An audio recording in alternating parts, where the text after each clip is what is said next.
नमस्कार दोस्तों, स्वागत है आपका मेरे YouTube चैनल हिम एजुकेशन में। तो दोस्तों, आज हम जो है अपना नेक्स्ट टॉपिक करने जा रहे हैं। आज हम जो है सूरदास के बारे में चर्चा करेंगे।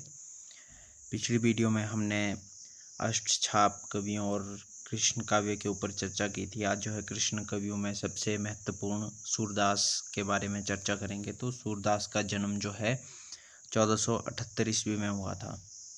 स्थान की बात करें तो सिंही गांव जो है स्थान माना जाता है। हजारी प्रसाद वेदी की बात करें तो एचार्क या 84 हजारी प्रसाद वेदी जो है सिंही गांव को जो है इसका मानते हैं, और 84 वैष्णव की वार्ता में भी जो है इसका जो है 84 वैष्णव की वार्ता में भी जो है इसका मिलता है कि सिंही गांव में जो है इनका जन्म हुआ था।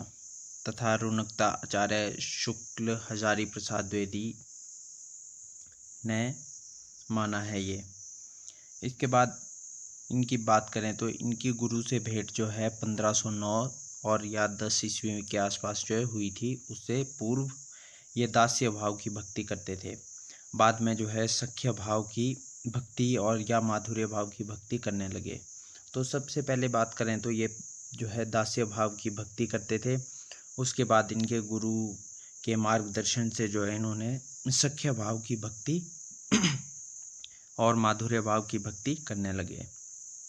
यहाँ पे एक बल्लवाचार्य ने जो है इनकी भक्ति को लेकर जो है एक पंक्ति भी कही थी कि सूरभे के काहे को घिघियात कछु भागवत लीला वर्णन करी। तो ये पंक्ति जो है बल्लवाचार्य ने कही है। बल्लवाचार्य जो है इनके गुरु हैं।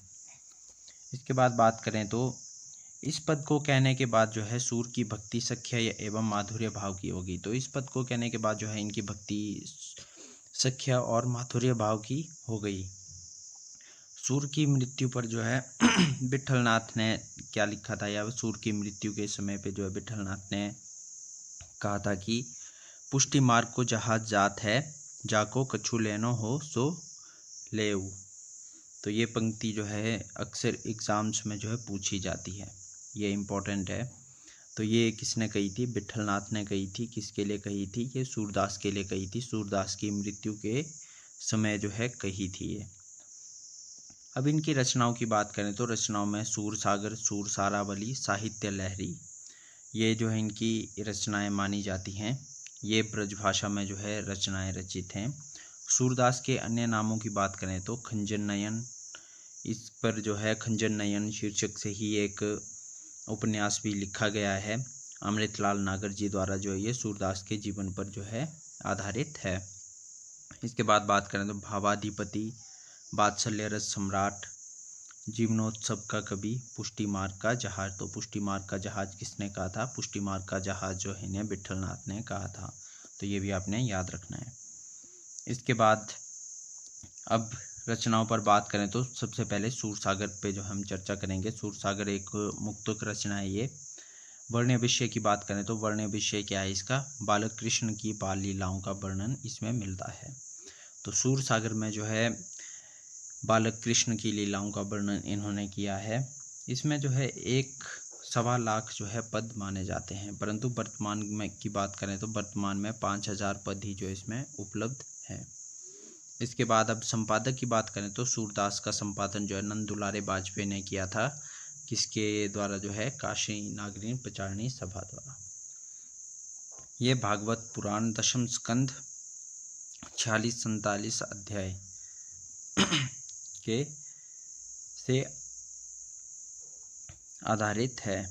श्लोक संख्या की बात करें तो 12 से 21। ये जो है भ्रमर गीत का है ये।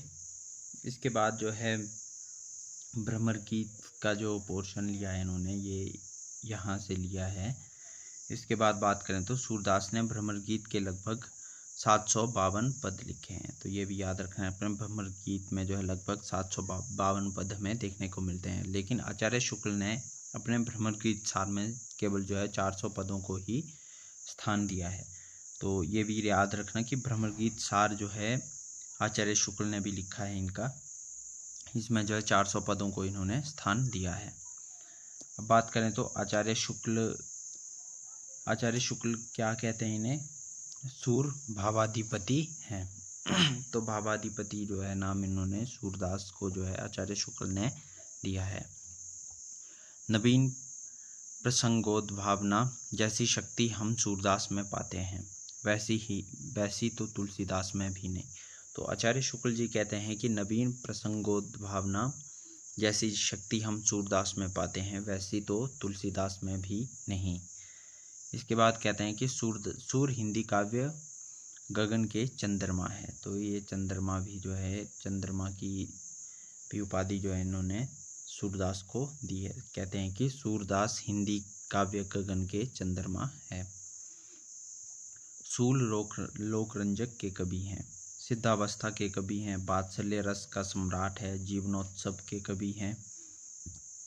तो ये इनके अन्य नाम है या उपाधियां हैं।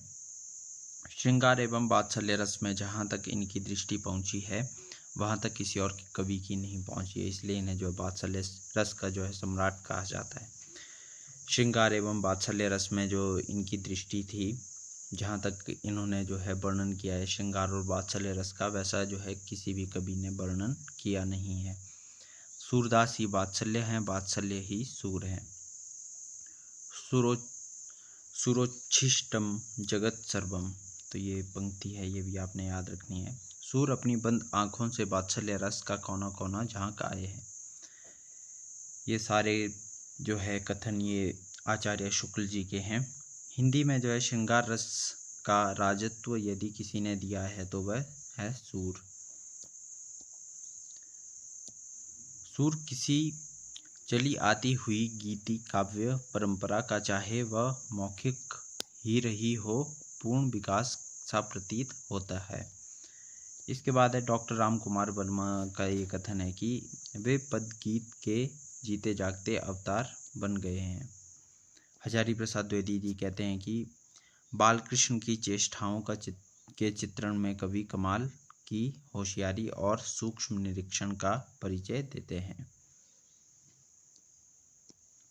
इसके बाद